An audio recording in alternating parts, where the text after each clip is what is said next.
a la vida. En el nombre de Jesús, amén. Pueden tomar asiento, hermanos y amigos.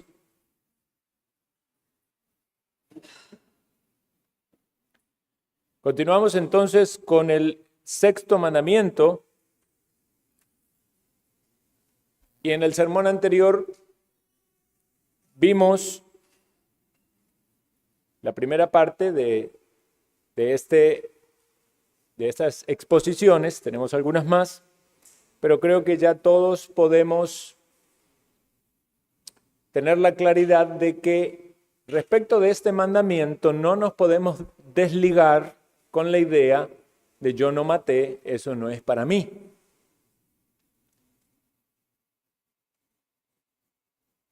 ¿Le ha pasado a usted esta semana, en algún momento le vino algo del sermón a la cabeza, a la memoria? Bueno, si en algún momento usted se enojó o si tuvo alguna ofensa contra alguien o si recibió una ofensa, entonces puede ser de que Dios haya traído la palabra a su mente. Y eso es lo que necesitamos, que Dios nos muestre por su palabra en qué estamos fallando para crecer conforme a la enseñanza de su palabra. Muchas veces es necesario, en esos momentos donde el Espíritu de Dios nos recuerda la palabra, pedir perdón, confesar. Quizás antes usted pecaba de enojo y decía, ya, y simplemente me enojé. Pero hoy usted sabe dónde está la raíz del pecado del enojo, que es el homicidio. Entonces necesitamos ahondar en la palabra de Dios y tenemos que combatir contra esa idea de ver ciertos temas de la Biblia como para otras personas que están peor que nosotros.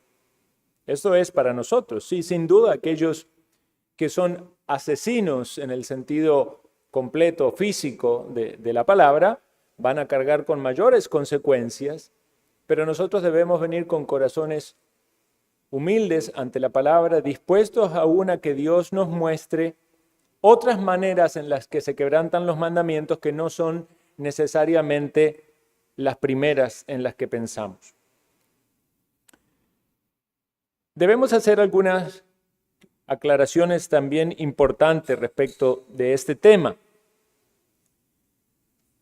A veces los niños o personas, ¿verdad?, que no tienen mucho conocimiento, dice, pero ¿por qué dice el mandamiento no matarás?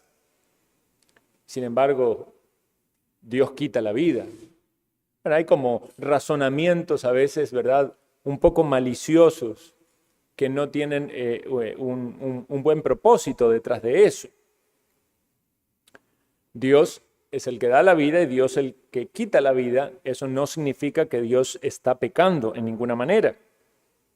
También hay excepciones a la aplicación de este mandamiento, aun cuando se está quitando la vida de alguien, no necesariamente es un pecado. Un ejemplo de esto es el ejercicio de la fuerza o la autoridad en el caso de los gobiernos, por ejemplo, para defender a sus ciudadanos. Cuando un policía tiene que dispararle a un criminal, no está pecando, aunque alguien pudiera decir que está matando, es un asesino, está cumpliendo un rol, una responsabilidad que es correcta ante los ojos de Dios. Hablamos también de la pena capital. En algunos países existe la pena de muerte y entendemos que desde la perspectiva bíblica ese es un castigo equitativo y justo. El que derrama su sangre, el que derrama la sangre de alguien, su sangre debe ser derramada. Ahora también debemos saber de que los países tienen sus leyes civiles, podemos decir que son consecuentes o no con la ley de Dios, pero aun cuando éstas no sean las más apropiadas, eso no le da la libertad a alguien para tomar la venganza en mano propia y llevar a alguien a la muerte porque el gobierno civil no lo está haciendo de manera correcta. La Biblia lo describe así: Dios le da a las autoridades civiles una espada. Dicen, no en vano llevan la espada, ¿verdad? La espada no es para hacer caricias, la espada es para hacer que se cumpla la ley y en su uso máximo es traer la muerte. Pero esa espada no la tiene el civil, ¿verdad? A no ser ciertos casos que la ley ampara, como la defensa personal, si su vida corre peligro, pero no la tiene el civil para ir y ejecutar juicio contra otro en base a sus propias determinaciones. Esa espada la tienen las autoridades civiles. Entonces, así como una persona peca si usa la espada o si, hablando en ese sentido de esa época, ¿verdad? Si desenvaina la espada sin la aprobación de Dios, también las autoridades civiles pecan cuando no usan la espada que Dios le dio. Por eso este mundo clama por justicia, porque hay muchas cosas injustas que no están siendo juzgadas y por eso este mundo necesita el Evangelio. Y por eso es tan importante que los discípulos de Jesucristo sean formados en la palabra de Dios y generen una influencia en este mundo y un impacto en este mundo, conforme al llamado que Dios tiene para cada uno. Mucho tiempo se ha dicho que los cristianos no deberían meterse en políticas o en cargo público, pero la pregunta es, ¿vamos a dejar entonces que toda esa influencia en las leyes y en el gobierno esté en manos de los impíos? ¿No será que los cristianos tienen que influir guiando a las decisiones que sean conforme a la palabra de Dios? Sea como sea, debemos ver lo triste de las consecuencias del asesinato, del homicidio, y saber que es contaminada la tierra por causa de esto. Vean lo que dice, leo para ustedes, número 35-33. Dice así, y no contaminaréis la tierra donde estuviereis, porque esta sangre amancillará la tierra, y la tierra no será expiada de la sangre que fue demandada en ella, sino por la sangre del que la derramó. Este es un pecado muy común en la época en la que vivimos y a lo largo de la historia de la humanidad se ha mostrado de muchas maneras, pero tan solo para que pongamos nuestros ojos en las noticias del día a día y en la situación que vive este país. Se habla ahora de una ola de violencia, de muchos crímenes. Debemos pensar eso, esa sangre derramada que cae en la tierra de esta nación, clama por justicia. Y no estamos apuntando solamente a una cuestión de decisiones políticas. Estamos hablando de hay un clamor por una justicia divina, porque es sangre inocente derramada. Pero Dios es un Dios justo. Es triste pensar que hoy en día hay leyes que protegen a los animales, pero quizás no hay tantas leyes que protejan la vida de las personas. Sería un escándalo que alguien matara un cocodrilo en Costa Rica, pero ¿cuántos homicidios han pasado en este país? Debemos entonces pensar cuán terrible es lo que está aconteciendo desde la perspectiva moral. En un versículo del profeta Jeremías, capítulo 2:34, dice, aún en tus faldas se halló la sangre de los pobres, de los inocentes. Hablaba de las injusticias de la sociedad en esa época y podríamos decir que es lo mismo ahora. El cuadro, la descripción de ese versículo apunta o alude aparentemente a aves de rapiña que manchaban sus alas con la sangre de otras aves. Una descripción muy, muy gráfica y terrible de lo que acontecía. Oigan las palabras de Dios por medio del profeta Oseas. Dice, Jehová contiende con los moradores de la tierra porque no hay verdad ni misericordia ni conocimiento de Dios en la tierra. Perjurar, mentir, matar, hurtar y adulterar prevalecen y homicidio tras homicidio se suceden. Eso dice Oseas 4, 1 y 2. Esto es lo que pasa si usted pone la televisión, las noticias o abre un periódico de Costa Rica, homicidio tras homicidio se suceden. Y sabemos que no es algo solo de esta nación, es un problema de muchos lugares. Ahora hablamos entonces de asesinatos en el sentido físico, pero también podemos pensar en un sentido figurativo. El autor de este libro acerca de los 10 mandamientos, Thomas Watson, que estamos tomando como base en este estudio, habla de ese homicidio en el sentido figurativo respecto de aquellos que menosprecian a Cristo, que vuelven atrás de la fe que una vez profesaron. Dice en Hebreos 6:6 que lo exponen a vituperio o a vergüenza, como si vuelven a crucificar a Cristo para sí mismo. En un sentido figurado, entonces, hacen heridas a Cristo. Lo crucifican al apostatar de la fe, a darle muerte con sus actos, negando el poder y la obra de Dios en sus vidas. Y eso una vez más debemos advertirlo. Porque puede pasar de que entre todas las personas que están aquí hoy, el día de mañana uno no esté y uno rechace haber creído en Cristo, rechace haber sido llamado por Dios. Eso en su sentido más extremo lleva hasta la misma persecución de los creyentes. ¿Recuerdan en la conversión del apóstol Pablo? Jesús dijo, ¿por qué me persigues? Y lo dijo como si lo persiguieran a él, como si la afectación fuera en su cuerpo, cuando Pablo perseguía a los otros creyentes. Pero recordemos que Cristo es la cabeza de la iglesia es su cuerpo. Si alguien pisa el pie de alguien, va a gritar, ¿verdad? Con su cabeza, va a demostrar que el cerebro consciente del dolor que sintió está hablándonos de esa unión que hay, de esa defensa. Cristo está unido a su iglesia. Entonces los apóstatas que rechazan a Cristo, que hablan en contra de él, están cometiendo en ese sentido figurativo un asesinato. Los que persiguen a la iglesia de Dios están cometiendo en ese sentido figurativo un ataque al mismo Cristo. Pero el Señor dice, mía es la venganza, yo pagaré. Debemos entonces ser conscientes de eso. Vamos a considerar, hermanos, ahora un poco más, meternos un poquito más en profundo acerca de las características de este pecado.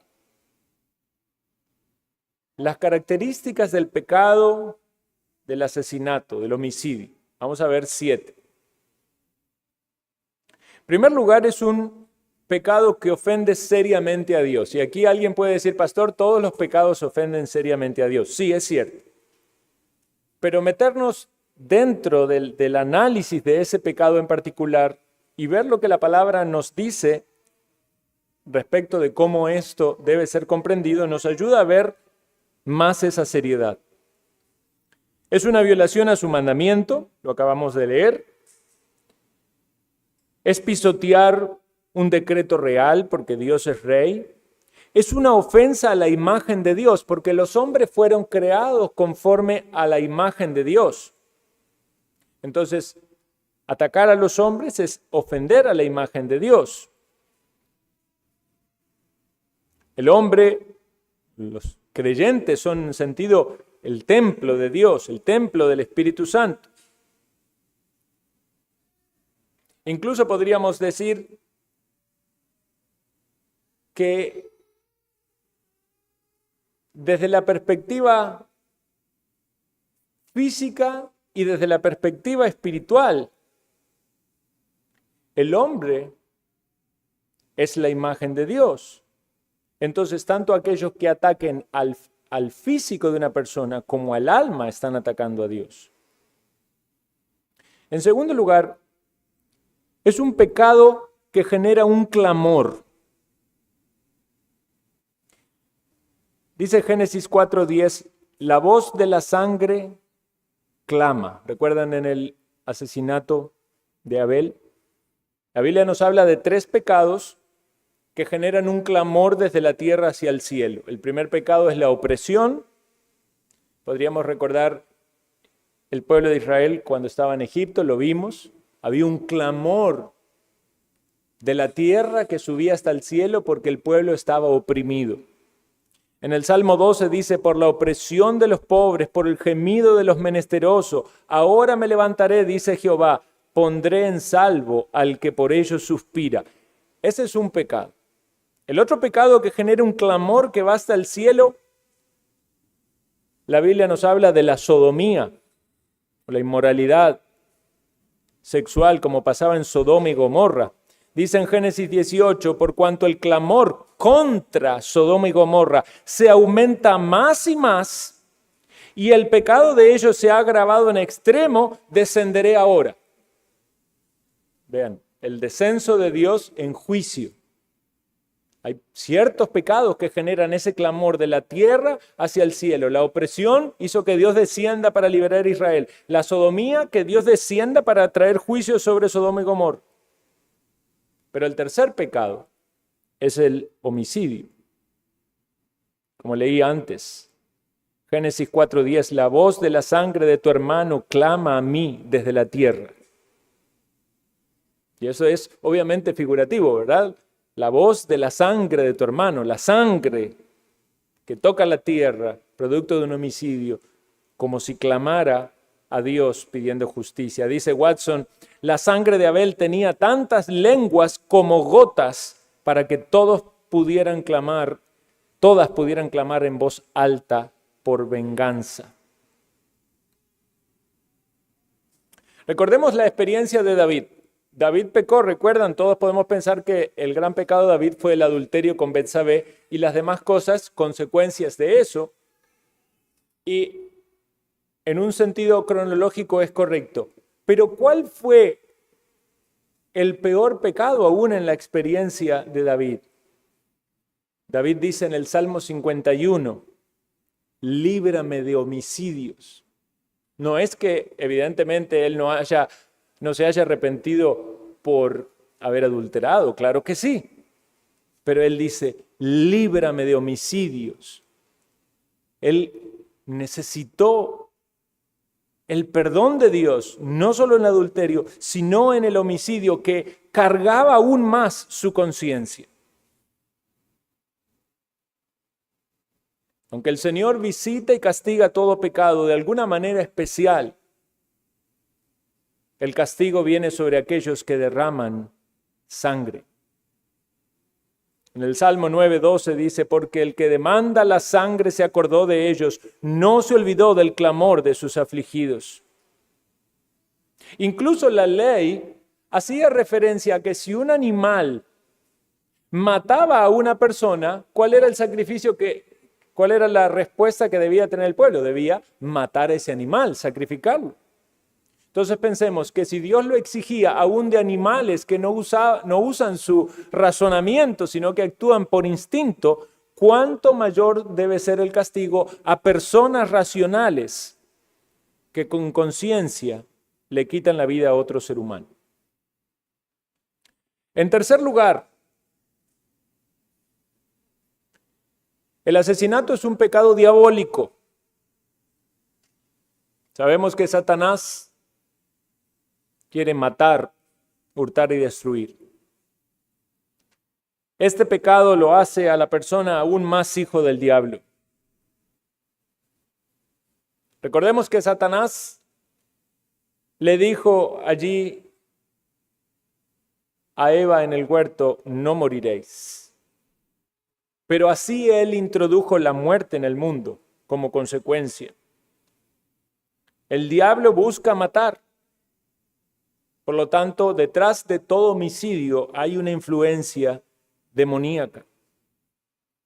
Jesús, en cambio, vino para dar vida. Quizás usted dice, pastor, yo nunca maté. Ya lo vimos, ¿verdad? Nunca ha matado, ni en sus pensamientos, ni con envidia, ni con odio. ni con intenciones de que a otro le pase algo malo. Bueno, si usted tiene a Cristo, tiene vida. Si usted tiene a Cristo, tiene perdón, aún de los pecados que a los ojos de Dios son claramente descritos como terribles. En cuarto lugar, el asesinato es un pecado que trae maldición. Si había maldición para aquel que hería a su prójimo en oculto, dice en la ley de Dios en Deuteronomio, cuando alguien en oculto le hacía daño a otro, ¿cuánto más maldición va a haber para aquel que lo mata, sea en oculto o sea en público?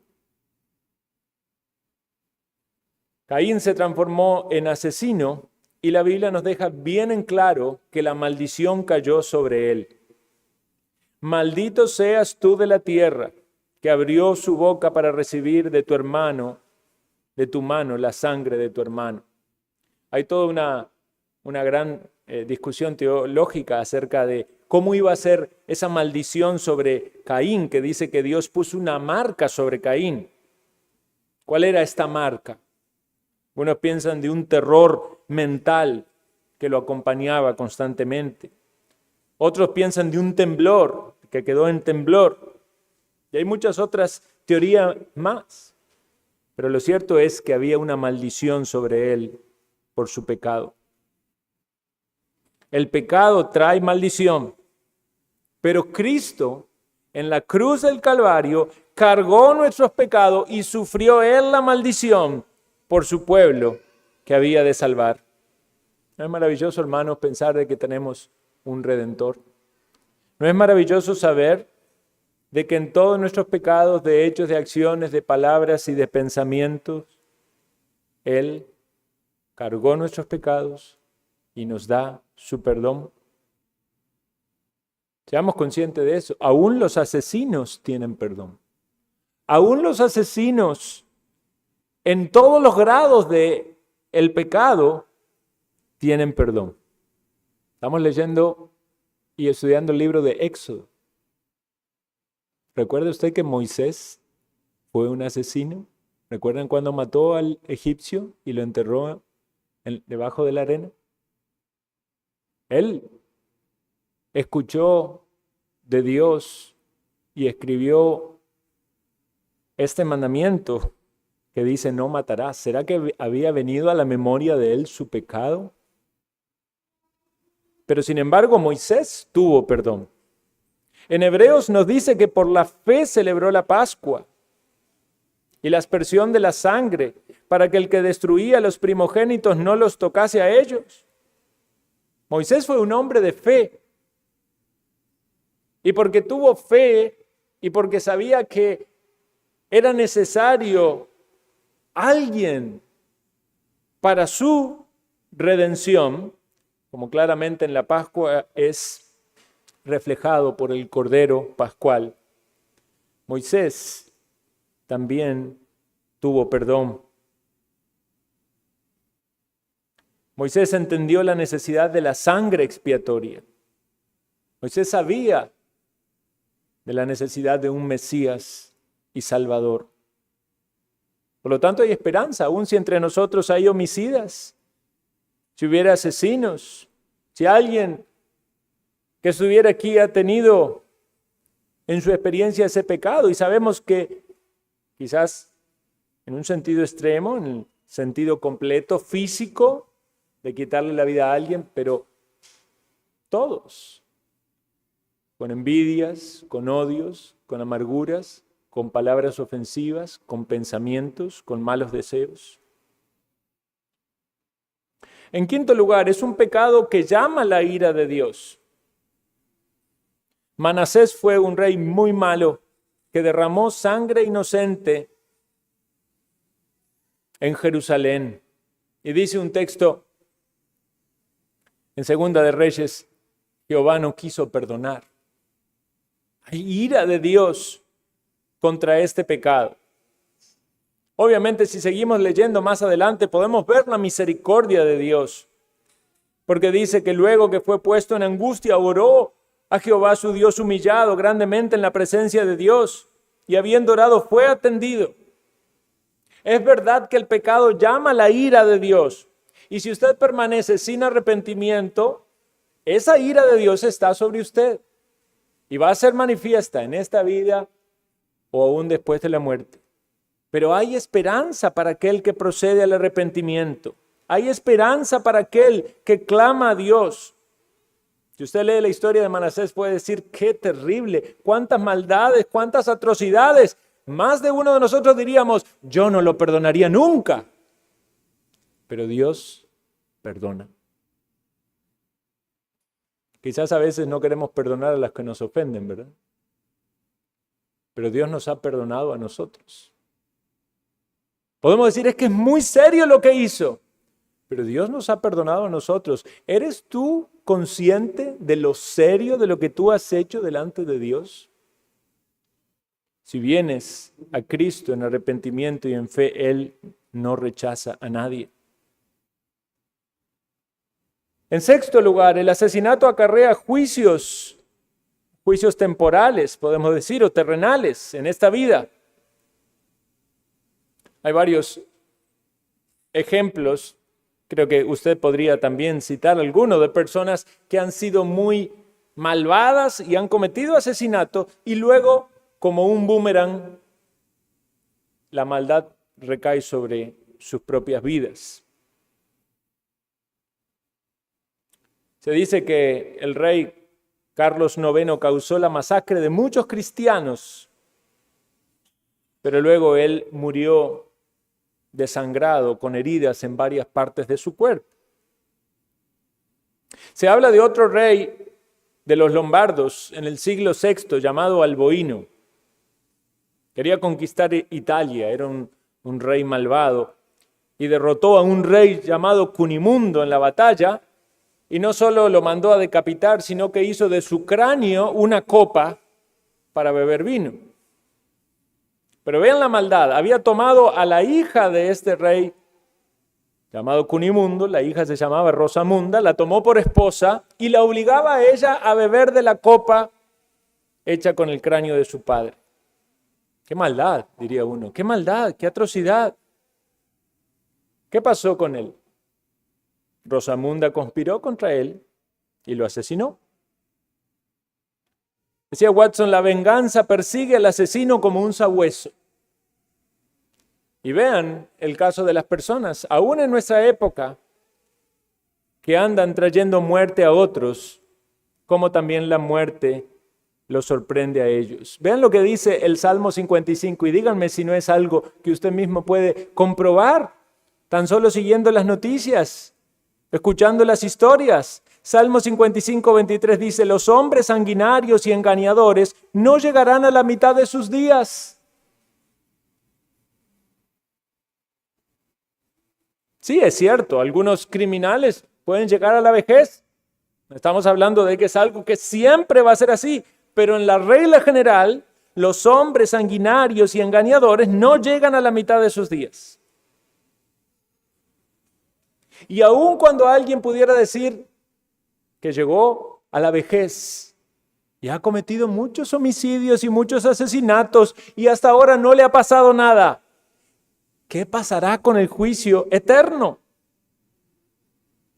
En séptimo lugar, el asesinato acarrea juicios eternos, confina a la gente en el infierno. Apocalipsis 21:8 dice la sentencia, y lo leímos en el sermón pasado, donde están los asesinos junto a muchos otros pecadores que tienen su parte en el lago que arde con fuego y azufre, que es la muerte segunda. Un lugar donde nadie desearía estar, donde el gusano de ellos no muere y el fuego nunca se apaga. Y debemos advertir que incluso en el nombre de la religión se han cometido muchos asesinatos. Las religiones más importantes del mundo tienen muchos homicidios y asesinatos en su haber. El catolicismo romano con sus cruzadas, los musulmanes con su yihadismo y tantas otras religiones o grupos que en el nombre de Dios cometieron crímenes. Dios se va a encargar de juzgar todo esto. Recordemos, la sangre clama. Ahora, sabiendo lo terrible que este pecado es, en todas estas descripciones que acabamos de considerar, pensemos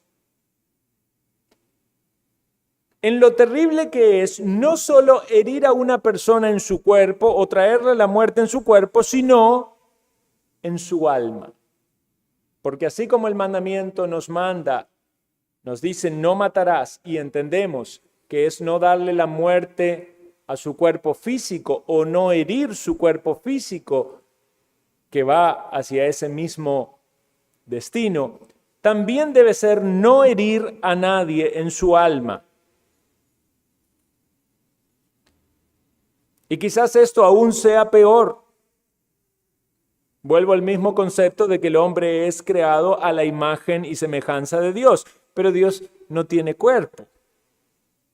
Podríamos decir que aún el alma, el ser humano, puede ser afectada. Ahora, sabemos que el alma no puede ser aniquilada. La parte inmaterial del hombre no muere. Pero sí podemos hablar de un asesinato cuando se le priva de la felicidad eterna o cuando se promueve el tormento del alma. Y considere conmigo entonces cómo es que esto puede pasar. Y pensemos también si nosotros en alguna medida no somos parte de cometer este asesinato de almas, afectando almas. Número 1, los que corrompen a otros con mal ejemplo. Usted sabe que el ejemplo es una gran influencia, especialmente las personas que están en alguna posición muy visible, las personas famosas, las personas poderosas, aquellos que tienen una influencia sobre otros. Hoy se habla de los seguidores, ¿verdad? De los influencers. Y sabemos que los buenos ejemplos no son tan atractivos para el corazón humano, porque el corazón humano está inclinado a la maldad. Entonces la tentación generalmente está en lo que es vano, en lo que es malo. Aquellos que hacen lo malo o lo vano tienden a generar más influencia. Cuando pensamos en todo este mundo secular, trivial, de los cantantes, de los actores, todas estas celebridades, ellos son los que están impulsando todas sus inmoralidades, todas sus vanidades. Están afectando almas con su mal ejemplo. También podemos bajarlo a un sentido más cercano, más familiar. Quizás algunos de ustedes tuvieron malos ejemplos en sus familias donde crecieron. Debería entonces usted preguntarse si seguirá el mismo camino de mal ejemplo para otros.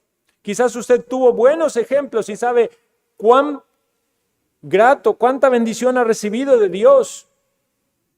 Pero la responsabilidad sigue sobre usted en que con su mal ejemplo no afecte las almas de los que nos rodean. Para que una persona pueda tener esta seguridad, debe estar en Cristo. Si no, sus pecados van a influenciar en los que los rodean. Usted necesita estar en Cristo. En segundo lugar, los que incitan a otros a pecar. En Proverbios 7 se describe una mujer de mala vida que anda poniendo tropiezo a los hombres. Dice, sale al encuentro con atavíos de ramera, astuta de corazón, lo toma, lo besa. Estos son aquellos que incitan a otro directamente al pecado.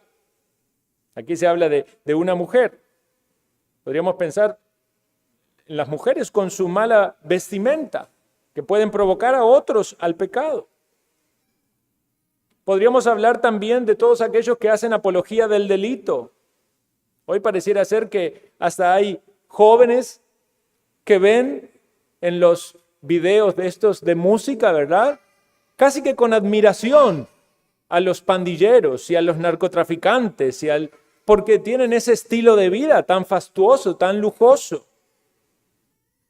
Esas personas están asesinando almas, incitando a otros al pecado. Y los que siguen esos malos ejemplos son sus víctimas. En tercer lugar, podemos hablar de los líderes espirituales. Esos también afectan almas, matándolas de hambre o envenenándolas. Algunos líderes espirituales matan de hambre a las almas porque a la luz de la palabra de Dios deberían proveer el alimento, apacentar a la grey de Dios. Pero muchos líderes espirituales están tan ocupados en sus asuntos y en su progreso económico que no traen el alimento. Algunos incluso son incapaces para ejercer el ministerio, quizás porque no tienen las características bíblicas requeridas, algunos por falta de conocimiento. Se dice que una vez a un pastor le preguntaron qué pensaba acerca del Decálogo y este hombre dijo que no había leído ese libro. Yo espero que todos hayan leído el Decálogo, ¿verdad? Hay líderes que envenenan las almas con falsas doctrinas, con herejías. Hace poco tuvimos un sermón del hermano Esron de eso, con el evangelio de la prosperidad, con estas ideas de palabra de fe, con esta búsqueda de milagros y de muchas cosas. No proveen alimento espiritual, no solamente el verdadero alimento, sino que además meten el veneno.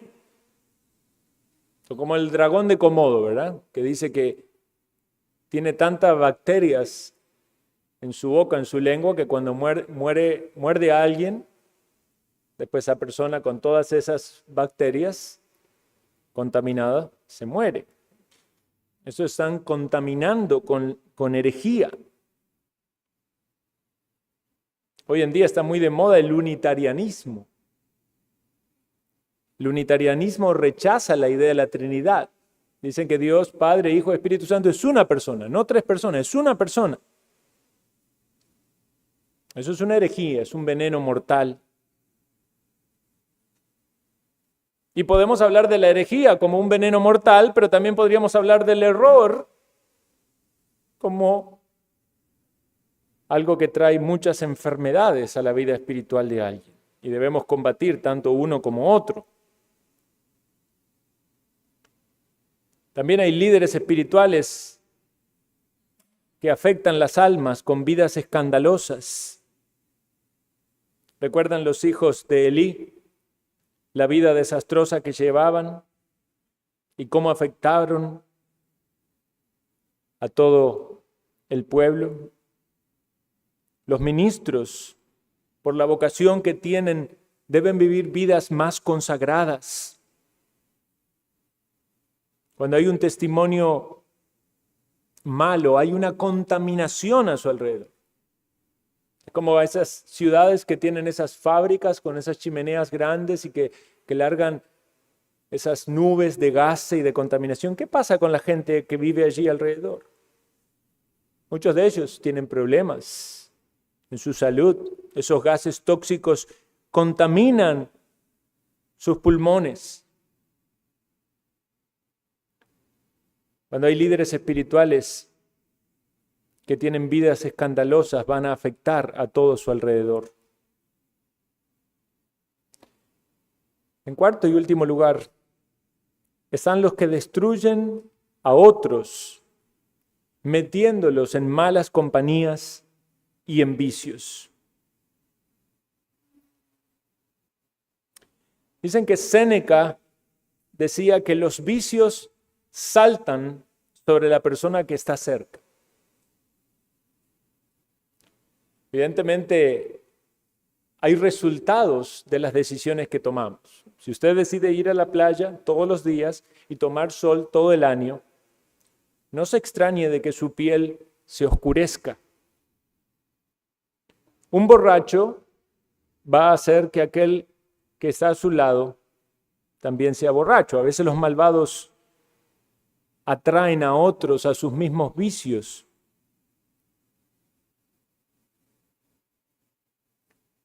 Entonces estas personas están matando el alma de aquel a quien afectan. Así como alguien que predica el evangelio quiere la vida de esa persona.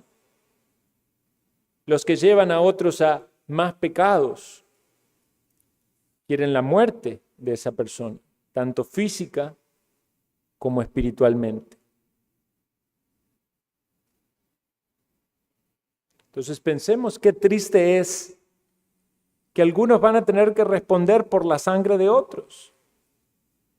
Quizás nunca tocaron un cuchillo para hacerle mal a alguien, nunca usaron un arma para hacer mal a alguien, pero con sus acciones estuvieron asesinando las almas de muchos. Y podemos pensar en hacer el mal en el cuerpo o en el alma de otros como un quebrantamiento de este mandamiento. Pero también debemos tocar un tema que es bien importante y también muy sensible. Lo vamos a hacer en el próximo sermón, que tiene que ver con el suicidio. Eso sería no solamente afectar el propio cuerpo, sino también la propia alma. Hermanos, este mandamiento, no matarás,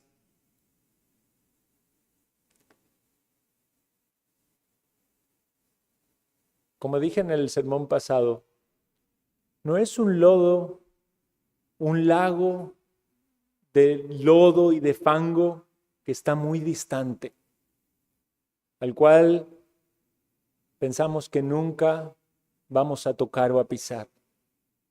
Si miramos nuestros propios pies, nos vamos a dar cuenta que ya estuvimos ahí. Quizás no ha usted tomado la vida física de alguien, pero sí ha tropezado y ha quebrantado este mandamiento. Necesitamos pedirle al Señor que nos ayude a entender cuán profundo es este no matarás, para que seamos librados de seguir quebrantándolo. Para que seamos librados no solamente de afectar a los cuerpos de los que nos rodean, los niñitos que a veces se pelean y se pegan, ya está afectando el cuerpo, se enojan, se jalan el pelo. A veces los adultos también, hay violencia doméstica, ¿verdad? A veces hay gente envalentonada que quiere pelearse con otros en la calle. Pero también el matar en nuestros sentimientos, en nuestras emociones, en nuestros pensamientos. El matar afectando a las almas de los que nos rodean. Quiere el Señor librarnos de esto. Quiere el Señor ayudarnos a ver la misericordia que hay en la obra de Cristo Jesús, que vino para que tengamos vida y para que la tengamos en abundancia y para que podamos compartir a los que nos rodean el mensaje de que en Jesús hay perdón, de que en Jesús hay vida eterna. Que aquellos que están aún en sus pecados, dice la Biblia, están muertos en sus delitos y pecados, pero en Cristo tienen vida. Debemos recordar la obra de Cristo Jesús en la cruz del Calvario y ver si usted mismo, con sus pecados, cargados sobre sus hombros, pero siendo recibido por Cristo, quien carga su pecado para que usted sea libre, para que usted tenga el perdón. ¿Ha creído usted en Jesús? ¿Ha confiado en que Él le puede perdonar? Aun cuando usted haya sido un asesino, aun cuando usted esté tropezando en este pecado, en sus emociones y en su pensamiento, que Cristo Jesús le puede dar perdón. Quiera el Señor derramar fe sobre todos nosotros. Oremos.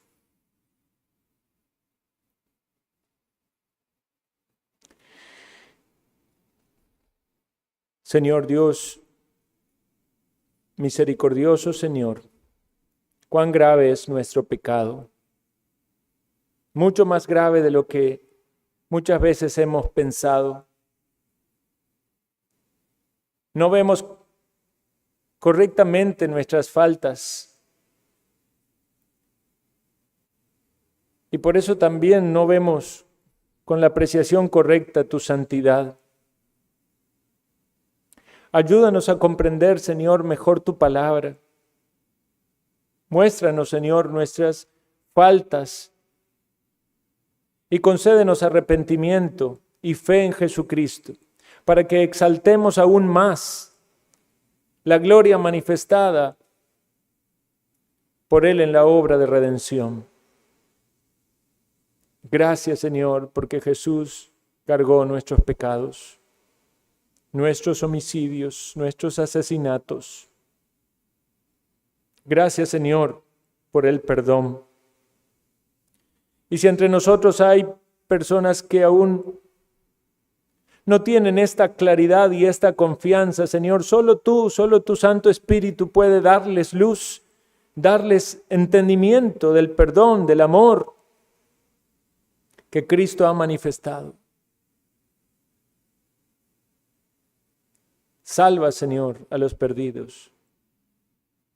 Dale la paz y la seguridad que escuchábamos hoy, que viene a aquellos que hallan en Cristo la salvación. Pedimos en el nombre de nuestro Señor Jesucristo.